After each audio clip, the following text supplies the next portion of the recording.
Buenas noches, Oscar y Klaus.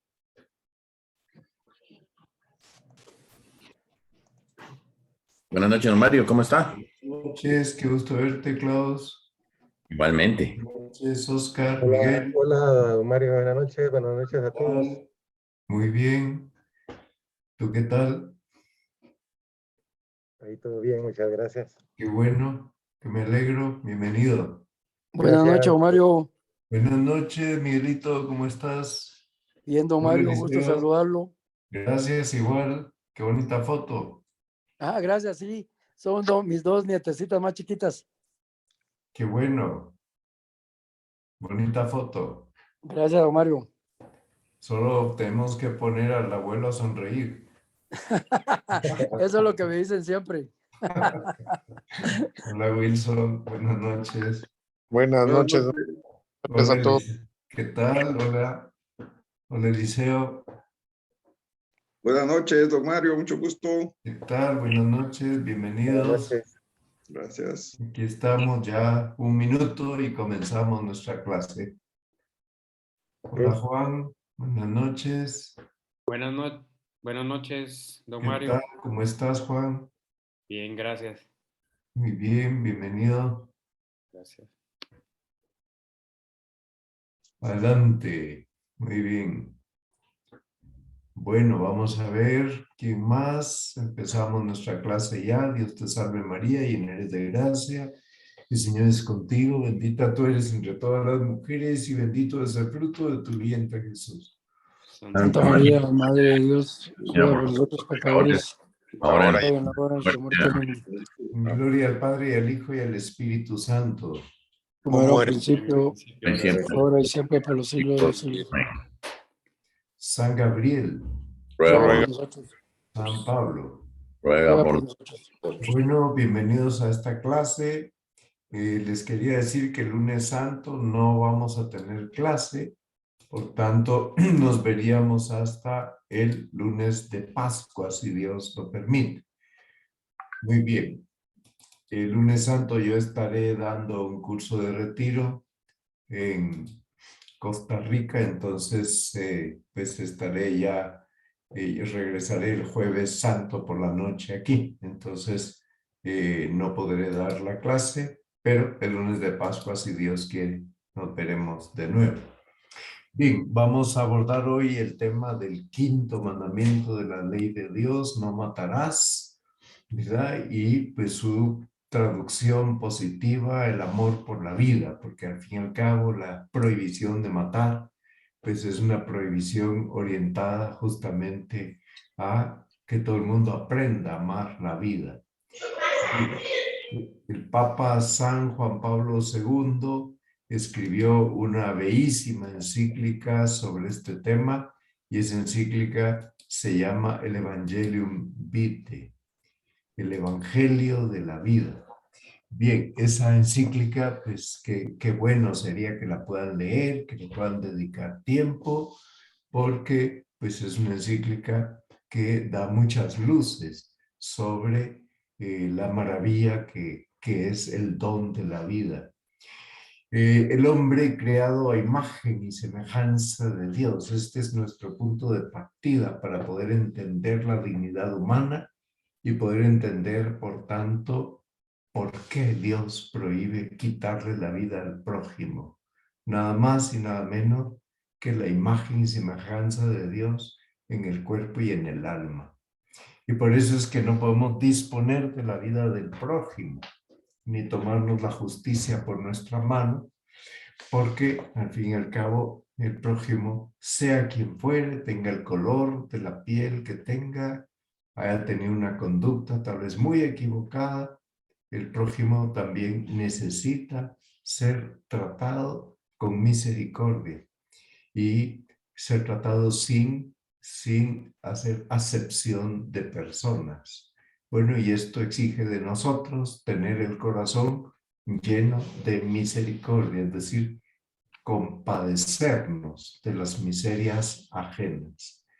Bueno, esta apertura, pues el Señor la señala, pues ya está escrito en Mateo 5:7, en donde Jesús dice que los misericordiosos alcanzarán misericordia.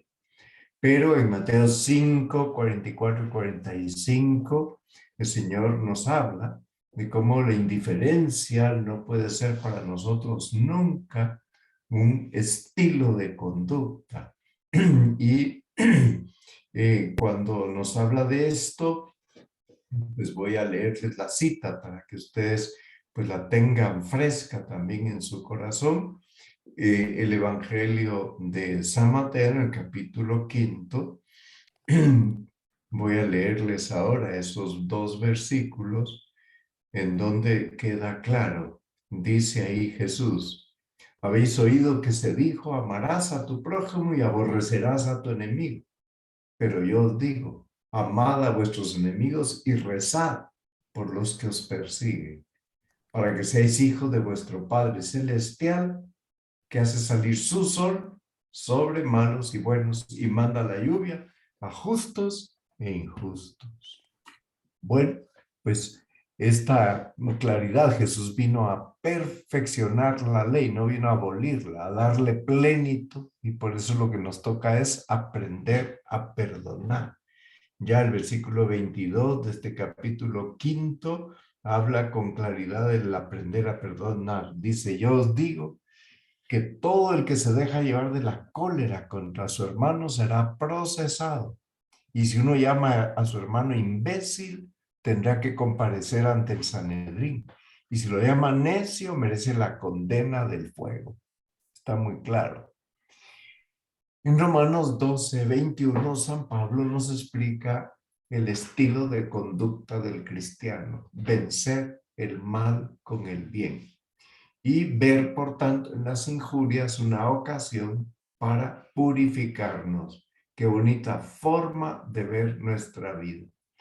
Bien, Jesús nos insta a vivir de este modo cuando en San Lucas, en el capítulo 6, nos habla con claridad de este tema, diciéndonos en el versículo 36 las palabras siguientes: sed misericordiosos como vuestro Padre es misericordioso. El versículo anterior ha dicho: amad a vuestros enemigos, haced el bien y prestad sin esperar nada. Y será grande vuestra recompensa y seréis hijos del Altísimo, porque Él es bueno con los malvados y los desagradecidos. No juzguéis y no seréis condenados.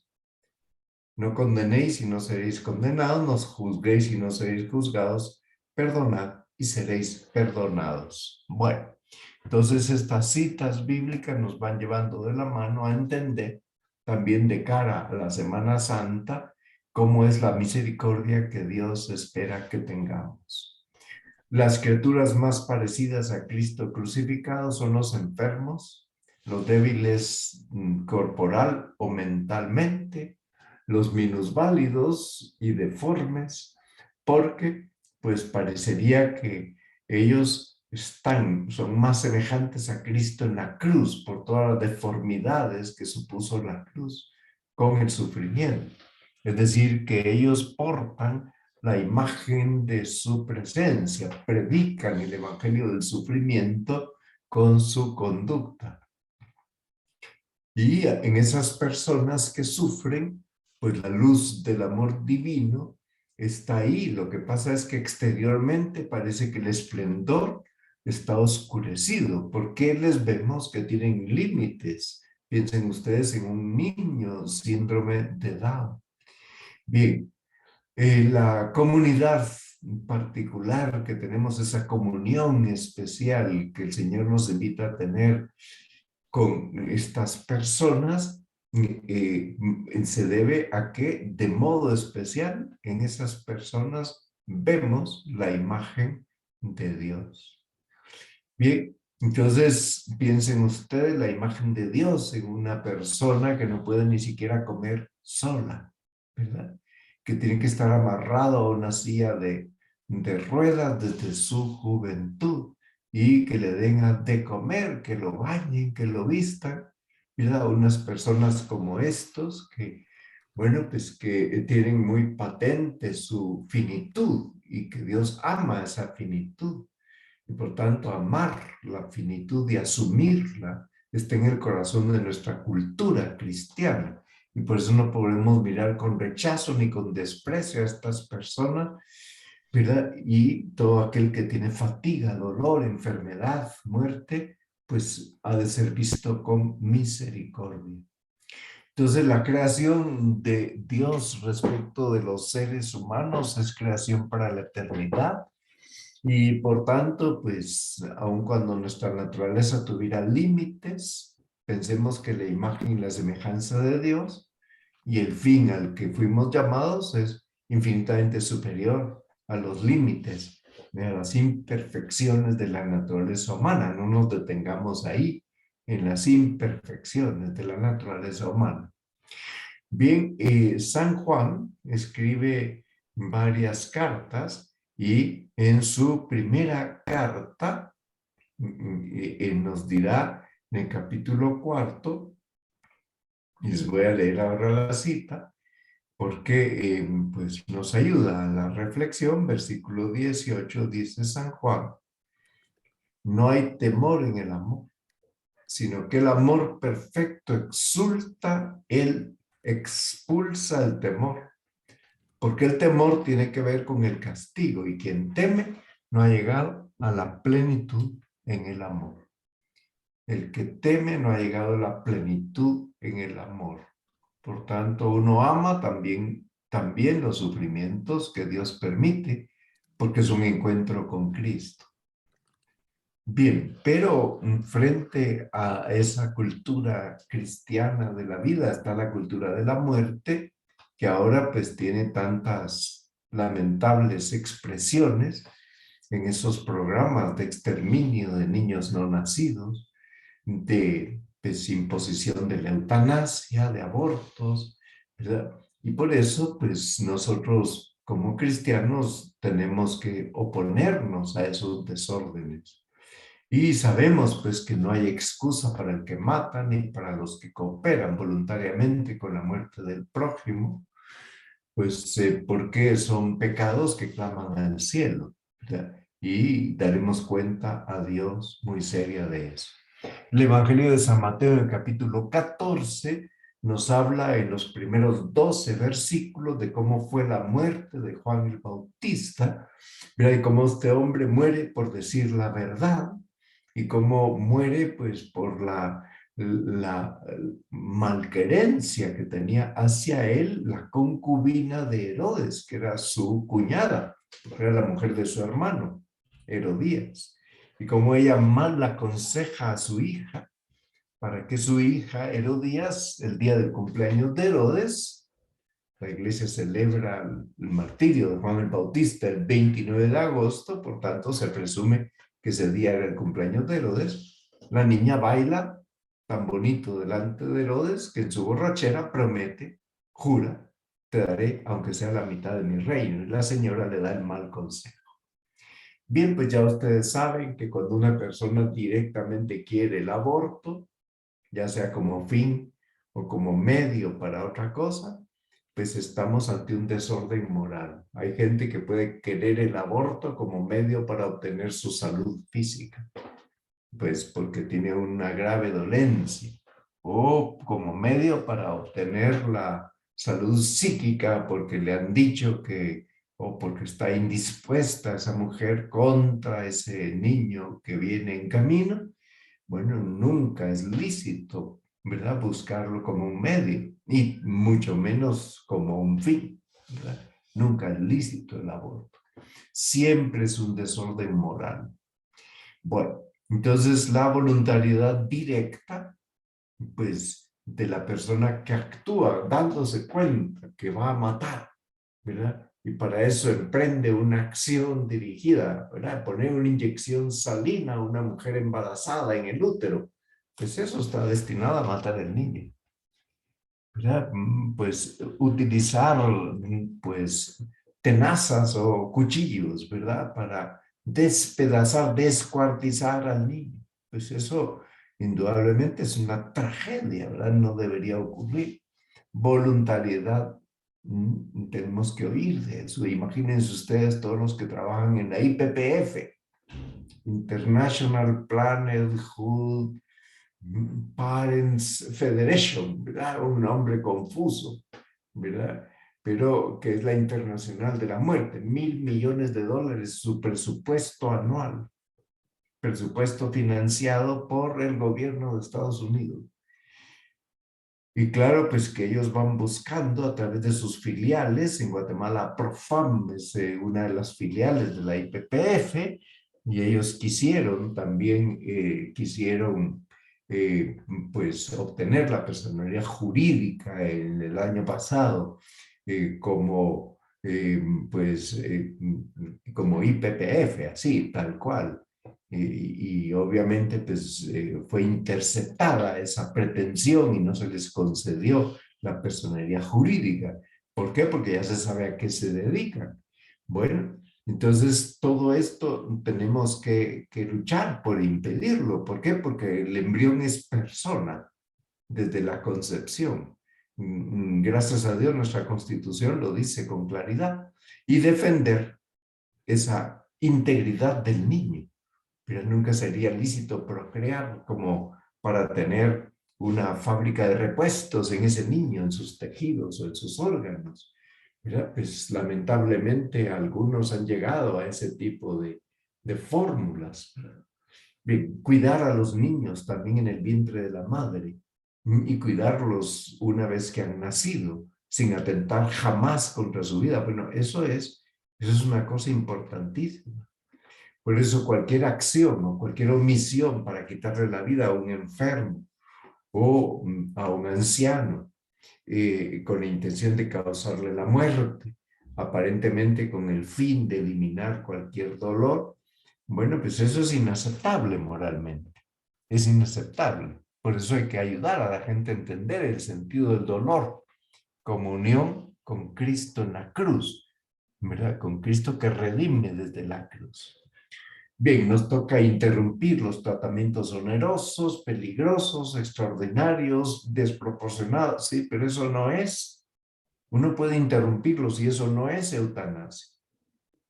Interrumpir esos tratamientos es rechazar lo que se llama encarnizamiento terapéutico, pero no porque yo pretenda provocar la muerte, sino porque yo acepto que ya llegó el momento, que no se puede impedir.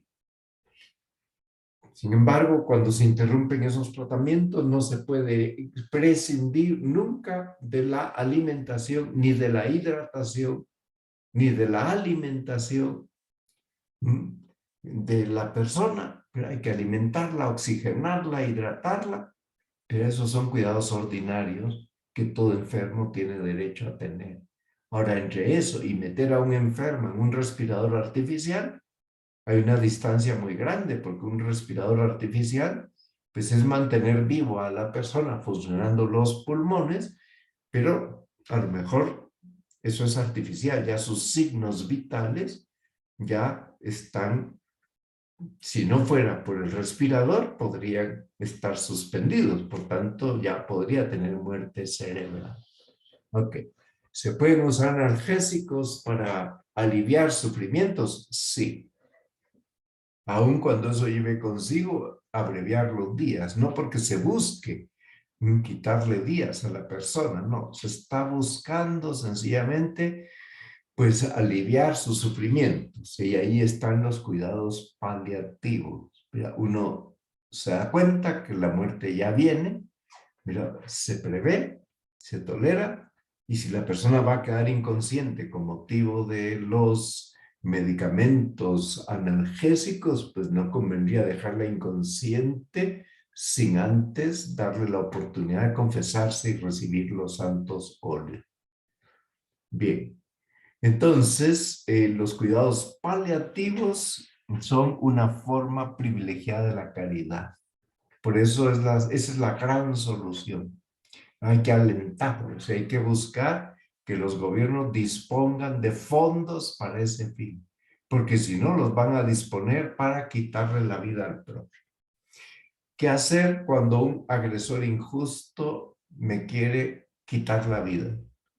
Bueno, pues si yo veo que sus intenciones, a juzgar por su actuación, son quitarme la vida, yo puedo repelerlo de un modo proporcionado, aunque esa repulsión, ese repelerlo, pues llevará consigo que el agresor perdiera la vida.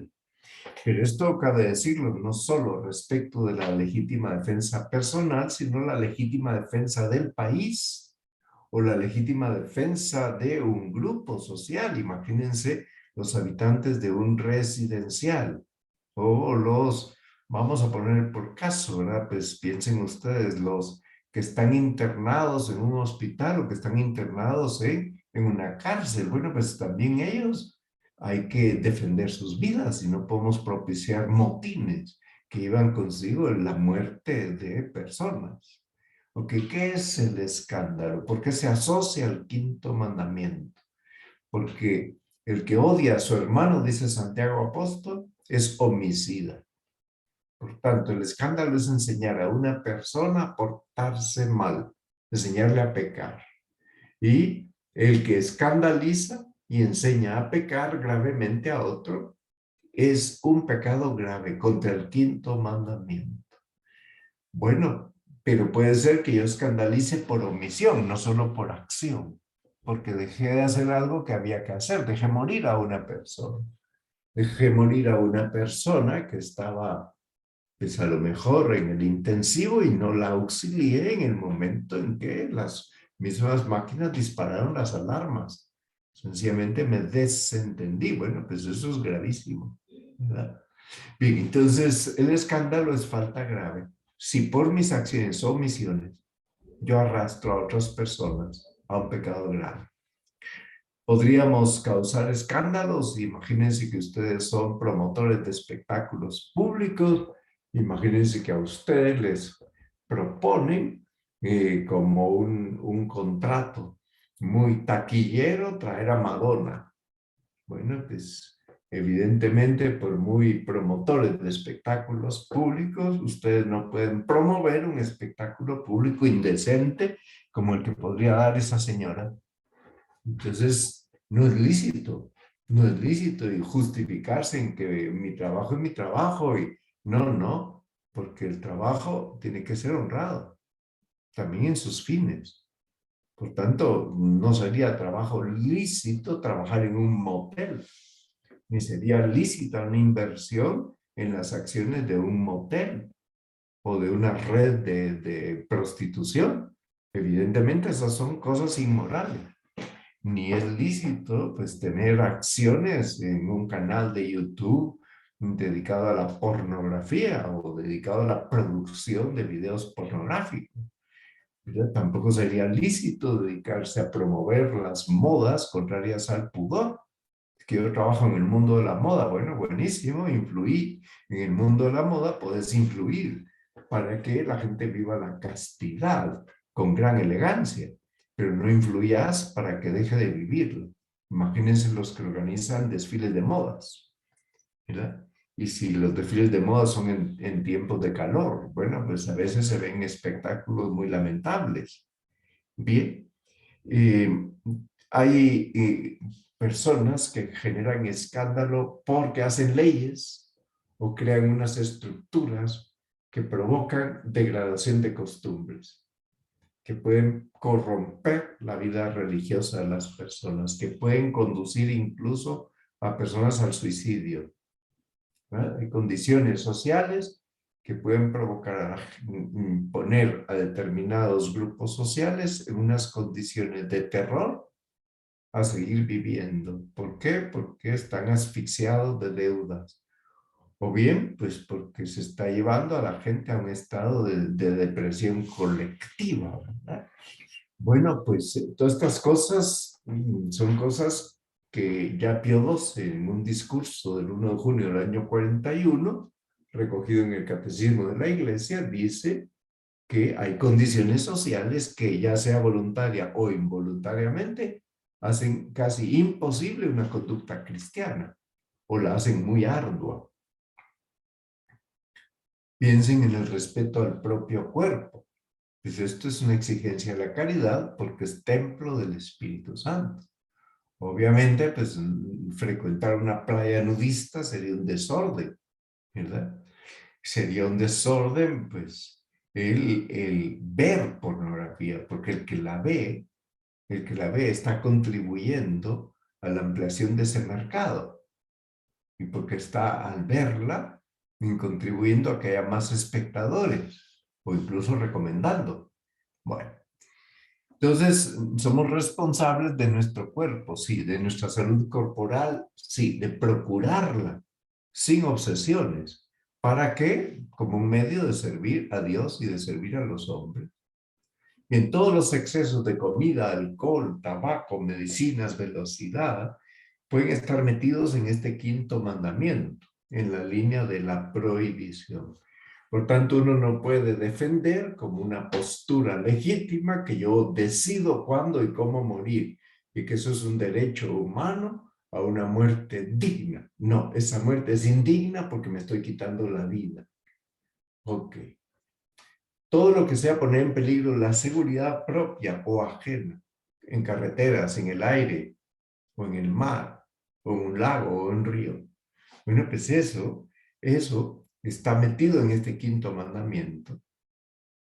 ¿Y qué pasa con la donación de órganos? ¿Es lícita o no?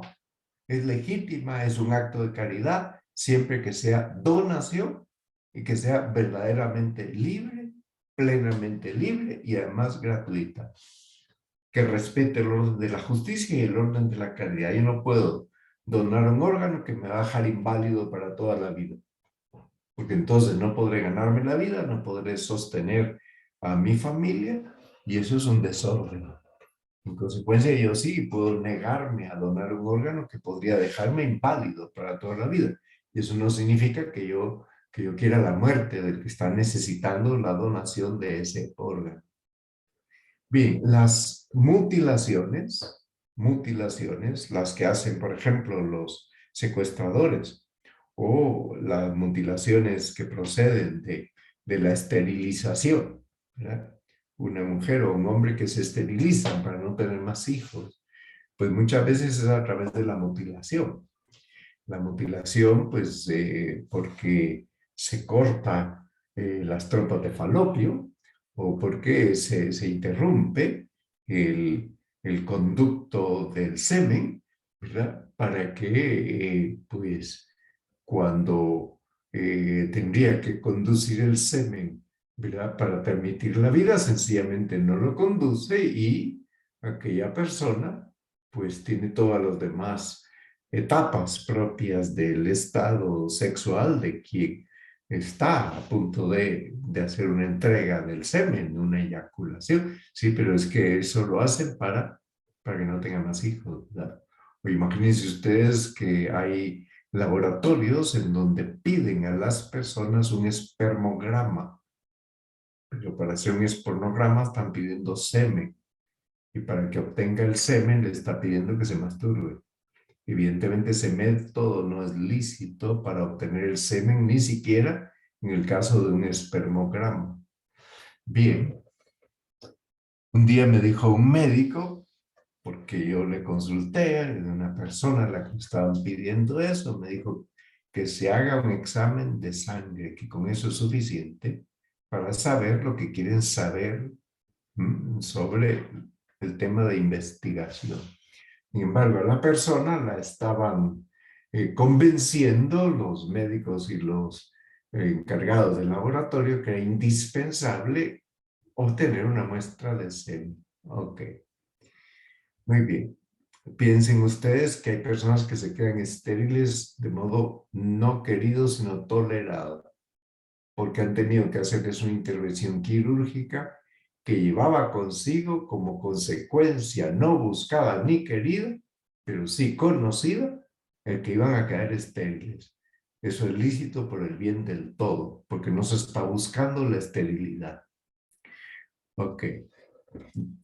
Sería un pecado contra el quinto mandamiento quitarse la vida, porque pienso que yo, pues pues, cuando una persona se quita la vida, no podemos pensar que ya se condenó, porque entre los que se quitan la vida, una gran mayoría de ellos o de ellas Son personas que se han quitado la vida en un estado de depresión tan grande que no fueron capaces de resistir aquella idea obsesiva, una enfermedad psíquica. Ok, entonces la iglesia pues también celebra el funeral de esas personas porque no conocemos los caminos que Dios pudo haber tenido para pues que esas personas se arrepintieran, aun cuando aquello era irreversible. Y por eso oramos por esas personas y se puede celebrar la misa por su eterno descanso. Respecto del cuerpo de los difuntos, pues hay que tratarlos con respeto y caridad porque esperamos la resurrección. Enterrar el cuerpo entero es una obra de misericordia corporal. Si por razones ajenas a la falta de fe en la resurrección hubiera que llegar a la incineración del cadáver de un difunto, se puede hacer. Pero hay que dar cristiana sepultura a las cenizas de ese difunto. Y se puede celebrar una misa con las cenizas presentes. Ok, Tobías en el capítulo 1 de su libro nos cuenta cómo enterraban a los muertos en una época en que los judíos estaban exiliados y era prohibido enterrar los cuerpos de los judíos difuntos. Bien, en cuanto a la guerra, pues ya saben ustedes que el Señor habla de los pacíficos que serán llamados hijos de Dios, es decir, los que batallan por que haya paz, porque no lleguemos a la guerra. ¿Qué ocurre si hubiera que defender al país ante una agresión ilegítima, un injusto invasor? Bueno, pues la legítima defensa mueve a que el ejército y los que están en edad militar tengan que salir a esa defensa de la patria, siempre y cuando se han agotado todos los medios para buscar soluciones pacíficas y realmente se haya hecho el discernimiento de que estamos ante una guerra injusta. ¿Cuáles son los requisitos para que una guerra sea justa? Que el empleo de las armas no lleve consigo males y desórdenes más graves que el mal que se pretende eliminar. Y segundo, tener en cuenta que el poder de los medios, los que hay actualmente para destruir, es tan fuerte que hay que ser prudentísimos si es que se quisieran usar. Ok, ¿quién tiene que hacer esta apreciación? La ley, los que tienen a su cargo el bien común. Ellos tienen que hacer un juicio prudente. Y si nos dieran orden de cometer un genocidio, tendríamos el deber de la obligación moral de desobedecer esa orden. Ahora se habla mucho del genocidio armenio, donde murió 1,5 millones de personas. Hay razones diplomáticas y económicas y políticas por las cuales la opinión pública mundial no termina de aceptar que se trató de un genocidio. ¿Por qué? Porque aceptar que fue un genocidio llevaría consigo pues resarcimientos, llevaría consigo cosas muy humillantes. Piensen como a veces, incluso por conveniencias políticas, no llegan a aceptar que se trataba de un genocidio. Todo el tema de la carrera de los armamentos, dice el Papa, que es seguir la lógica de Caín. Okay. Invertir riquezas en fabricar armas cada vez más fuertes, en vez de usar esos dineros para ayudar a los indigentes, pueblos indigentes, pues es un desorden. Y esta plaga tan grave de la carrera armamentista hay que pararla. ¿Por qué? Porque es una plaga contra la humanidad, contra Dios, por supuesto, que perjudica además a los pobres de una manera intolerable. Entonces, la autoridad tiene el deber y el derecho de regular la producción del comercio de armas. Y si no se corrigen los desórdenes económicos y sociales, se produce envidia, desconfianza, orgullo. Todas las injusticias y desigualdades pueden provocar guerras. Por eso es tan importante superar esos desórdenes.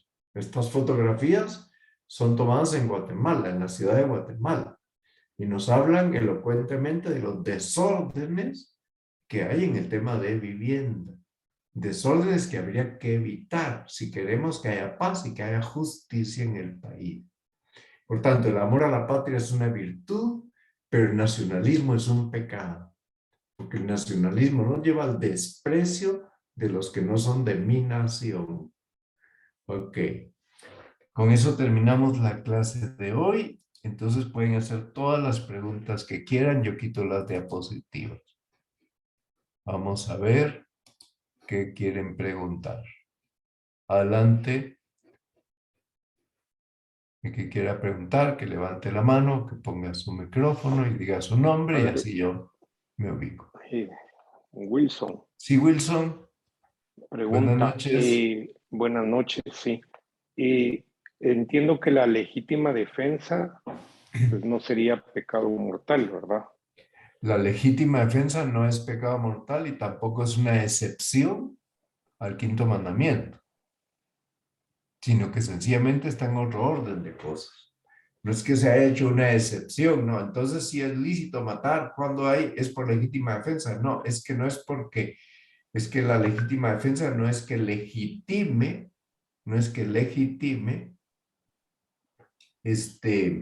el matar a otros. Sencillamente es que uno tiene derecho a defender su vida o defender su patria, pero hay que hacerlo con sensatez. Por supuesto, sí, sí, en caso de defender la familia, incluso En Jesús caso de dice defender la en familia Lucas, también. Imagínate que en se mete Lucas y un ladrón que Mateo, viene ¿verdad? con ánimo de matarlos a todos. Bueno, pues el que tiene que defender la familia tiene que hacer frente a aquella agresión. Y eso podría llevar consigo la muerte del ladrón. Pero no es porque quieras la muerte del ladrón, es que estás repeliendo a un invasor injusto. Y eso mismo se puede aplicar a los accidentes, me imagino, ¿verdad, padre? Eso se puede aplicar a la policía, se puede aplicar al ejército en caso de una invasión, pues lo que estamos viendo ahora en Ucrania. Claro, no, yo decía accidentes automovilísticos, por ejemplo, que son accidentes realmente, pues. Bueno, lo que es accidente y no hubo culpabilidad, pues no se puede de ninguna manera deducir responsabilidades cuando no hubo una intencionalidad, ¿verdad? Por falta de previsión, por omisiones o por excesos, ¿verdad? Muy bien. Ok, gracias, padre. Bueno, adelante, Klaus. Don Mario, buenas noches. Buenas noches a todos. Y yo, aquí hay dos cositas que estaba cabal pensando. Usted mencionó los medios. Sí. O sea, que los medios pueden ser provocadores de muerte también, ¿verdad? Por eso, por ejemplo, un medio no sería una bomba atómica, ¿verdad? Pero sí influencia que digamos, por ejemplo, los medios que están promocionando el aborto, por ejemplo, y que dejan que eso pase. Eso es nefasto, ya desde luego el aborto es nefasto, por tanto, ni los medios ni el aborto, porque ahí el niño nunca es un agresor, nunca es un agresor injusto, nunca, ni en el caso de violación. No, pero el niño no tiene la culpa. Pero quienes promocionan por medio de los medios. Sí, los mismos medios. Se usan, te refieres al uso de los medios de comunicación social. Evidentemente no sería lícito decir, bueno, yo tengo una cadena de radios o de televisión y a mí no me importa qué tipo de anuncios me pidan porque business are business, ¿no? Business is business. No. Yo no puedo cooperar con el mal. Por tanto, tendría el deber de negarme a hacerle propaganda a ese tipo de cosas. Claro, eso es muy arriesgado, pero hay que aprender a correr riesgos. ¿Ok? Tengo otra segunda. Digamos, Wilson estaba mencionando ahí los accidentes automovilísticos. Sí. Pero, por ejemplo, un accidente, no un accidente, sino que la construcción de los carros que en Europa son totalmente diferentes a los de Latinoamérica o Estados Unidos. Estados Unidos son muy seguros, Europa muy seguros, Latinoamérica le mandan a uno la basura. Yo estaba viendo cabalmente hoy un documental de eso. ¿Y qué culpabilidad tiene esa gente? Porque le echan las culpas a los gobiernos, pero realmente son ellos los que por business están vendiendo carros de mala calidad, que solo pueden vender el chasis y el motor y ya. Por eso ha habido demandas multimillonarias y ha habido a veces han tenido que retirar modelos de carros por ese motivo que estás diciendo. Pero hoy aquí en Guatemala hay carros así. Bueno, y hay medicinas que no es lícito vender en Estados Unidos y las venden aquí, prohibidas por la FDA. Las venden en América Central, que somos conejillos de Indias, ¿verdad? Eso es ilícito. Ok, los suicidios en general, ¿cómo pueden tipificarse? Bueno, pues es que hay suicidios que son provocados por una depresión, entonces no se puede juzgar la culpabilidad de un acto en el que uno no tiene el uso de sus cabales. Muy bien, Willy Puente tenía la mano levantada y Pablo Fernández también. Adelante, Willy. Sí, don Mario, buenas noches. Buenas Perdone, en el noches. caso de un país con violencia, pero el portar armas de fuego, evidentemente, si usted porta un arma de fuego, la intención es usarla y matar a alguien, y la mayoría de gente la porta no estrictamente pensando en la defensa personal, sino en como una afición a las armas. ¿Eso cómo se Bien, catalogaría? yo creo que hay que ser muy prudentes en ese tema de la tenencia de armas y de la aportación de armas, ¿verdad? Muy prudentes. Y no cualquiera tiene la madurez para portar un arma, precisamente porque hay gente que es colérica y que pierde los estribos, ¿verdad? Entonces habría que hacer un examen psíquico a los policías para darles un arma, porque si no tiene el equilibrio psíquico necesario, no se le puede dar un arma, pero la va a usar a la menor posibilidad, se siente ofendido por alguien y le dispara. Pero más que hablar de los agentes de seguridad, digamos, las personas, digamos, Sí, los sí, te laicos, los entiendo que cristianos laicos. sí, sí. Bien, pues yo creo que prudencia es un tema que exige prudencia, siempre, ¿ok? Tanto si uno quiere comprar. Ahora, si es por afición, mejor no tener esas aficiones, ¿verdad? Sí, Muy bien. gracias. Adelante, Pablo. Por nada, Will. ¿Sí, Pablo? Buenas noches, padre. Un Buenas gusto, saludos. noches. Una pregunta, sé que lo mencionó, pero quisiera ahondar un poquito en la parte de la esterilización y en la parte Sí. de la interrupción de un embarazo. Sí. Digamos, si fuese, hablando de la interrupción del embarazo, si fuese por salvar la vida de la madre o salvar entre no se una y puede ir. otra, perdón. Un buen médico tiene que salvar a los dos. A eso es un tema muy serio, ¿verdad? Muy serio. Entonces, un médico que ya te plantea que para salvarle la vida a la madre hay que matar al hijo, ya de entrada está actuando mal, ¿verdad? Él se ha dado por vencido en el reto. Actualmente la ciencia tiene tantos recursos, la medicina, que puede trabajar para que llevar el embarazo hasta el estado de viabilidad en el momento en que se puede inducir el parto para proceder al tratamiento de la madre. ¿Ok? Muy bien. Si fuera el caso de que tienen que hacer un tratamiento a la madre muy fuerte que lleva consigo el posible riesgo de que el niño muera, pero no se busca la muerte del niño, eso es otra historia. ¿Verdad?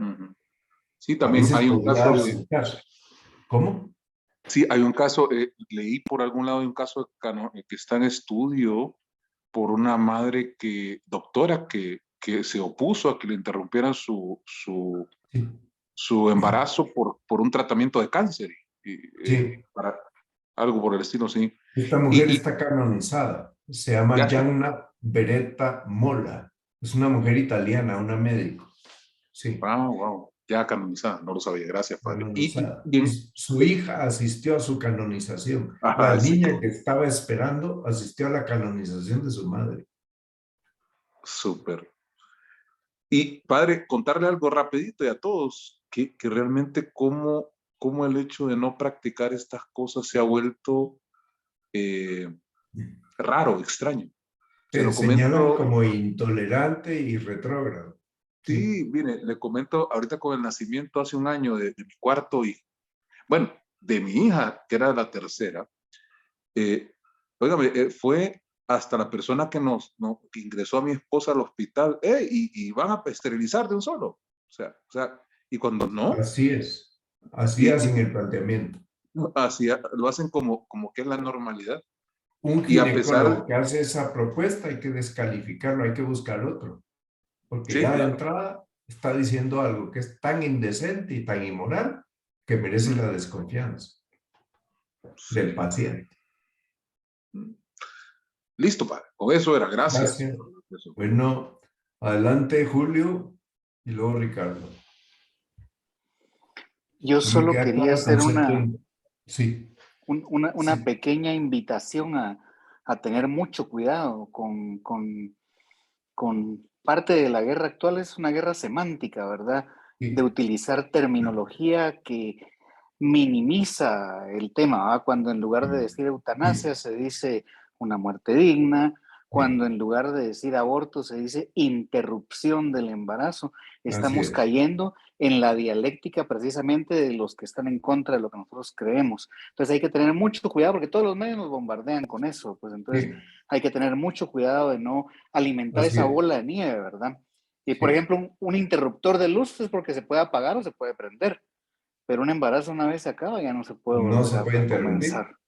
Entonces, Podría ser que haya un aborto natural, pero eso es claro. otra cosa. Muy bien. Gracias, Gracias. Julio. Sí, Ricardo. Sí, buenas noches, don Mario. Hola, Ricardo, buenas noches. Con una pregunta, es en relación a los niños que nacen por cesárea. Pues no sé cómo está la situación actualmente, pero había una recomendación de los médicos, no sé si en base a algo, ¿no? Después de máximo 3 cesáreas. Y de ahí tenía que esterilizarse la madre porque corría riesgo en el cuarto embarazo, corría riesgo de morir. Eso no es dogma de fe, ¿verdad? Hay mujeres que tienen tanta fortaleza física que incluso llegan a tener 8 cesáreas.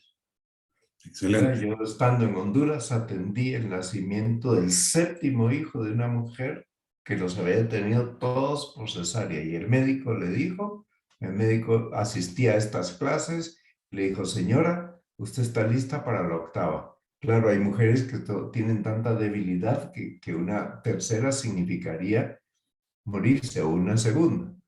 Pero cuando ya lo plantean como dogma de fe, que por principio toda mujer que llega a la tercera hay que esterilizarla, hay que desconfiar. Definitivamente. Eso no es un dogma de fe. ¿Okay? Un buen amigo pues tuvo 5 hijos por cesárea, en mi caso por 4, ¿verdad? Y el médico decía, el tercero puede haber mucho riesgo, pues corremos el riesgo.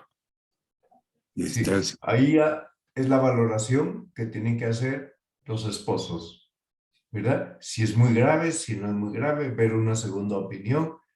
A veces pues no convendría correr el riesgo porque sí es muy grave y otras veces es que el médico sencillamente se quiere curar en salud, ¿verdad?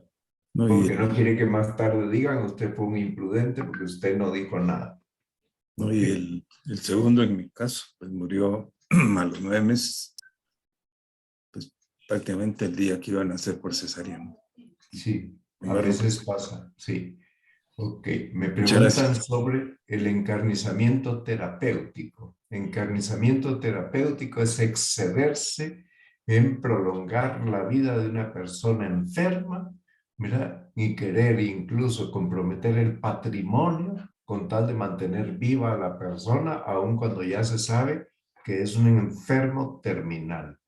Entonces no pasa nada si sencillamente decimos no al encarnizamiento terapéutico. Aceptemos que llegó la hora de la muerte y por tanto suspendamos esos tratamientos onerosos y desproporcionados. Eso es. Muy bien. Danilo. Sí, muy buenas noches. Buenas noches, Danilo. Don Mario. Aquí tengo un par de consultas. Bueno, mi abuelita tiene 107 años, ¿correcto? Y tiene una artritis bien fuerte en sus manos que le da muchísimo dolor, sus rodillas y sus Sí. brazos. Y la ha tenido por muchos años y pues he pecado de algunas veces pedirle a Dios que ella ya no viva más, ¿verdad? Pero no sé cuál es el pensamiento correcto, ¿verdad? Porque ya con 107 años, todos los demás sentimientos, funciones de su cuerpo están perfectas, su mente está perfecta, habla bien, tiene una excelente memoria, todo. Y ningún padecimiento adicional. Sin embargo, ese sentimiento que surge en mi mente a veces. Sí. Yo creo que Dios sabe cuántos años da a cada persona. La Biblia dice que el más fuerte vive hasta 80. O sea que cuando alguien ya vive 107 años es fuertísimo, ¿verdad? Sí, yo creo que al ver una persona sufrir y un hijo o un descendiente de esa persona le pide al Señor, Señor, compadécete, pues no siempre uno se da cuenta cuando hace esas peticiones del enorme valor que el sufrimiento de esa persona unido al de Cristo tiene, valor redentor. Entonces, pues ni modo que los hijos se compadecen y a veces hacen esas peticiones no porque deseen la muerte de su ser querido, sino porque sufren mucho viendo sufrir, ¿verdad? Pero hay que lograr tener esta visión profundamente cristiana del dolor. Muy bien. De acuerdo. Muy bien. Bueno, pues parecería que ya están resueltas todas las dudas, aunque está la mano levantada de Danilo y de Ricardo Díaz Tendero. Sí, me parece que yo ya respondí sus preguntas. Muy bien. Si Dios quiere, entonces nos veremos el lunes de Pascua. Que tengan una Pascua de Resurrección muy bendecida por Dios. Y pues que el Señor también nos conceda la paz en el mundo en estas tres guerras, ¿verdad? La guerra de Ucrania, la guerra contra los niños no nacidos, la guerra contra la familia. Dios te salve María, llena eres de gracia, el Señor es contigo, bendita tú eres entre todas las mujeres y bendito es el fruto de tu vientre, Jesús. Santa María, Madre de Dios, ruega por nosotros pecadores, ahora y en la hora de nuestra muerte. Gloria al Padre y al Hijo y al Espíritu Santo. Como era en el principio, ahora y siempre, por los siglos de los siglos. Amén. San Gabriel, ruega por nosotros. San Pablo, ruega por nosotros. Santa María, esperanza nuestro asiento de la sabiduría. Ruega por nosotros. Que Dios les bendiga. Feliz Pascua de Resurrección. Nos vemos. Igualmente a todos. Que descansen. Nos vemos. Muchas gracias. Buenas noches. Buenas noches.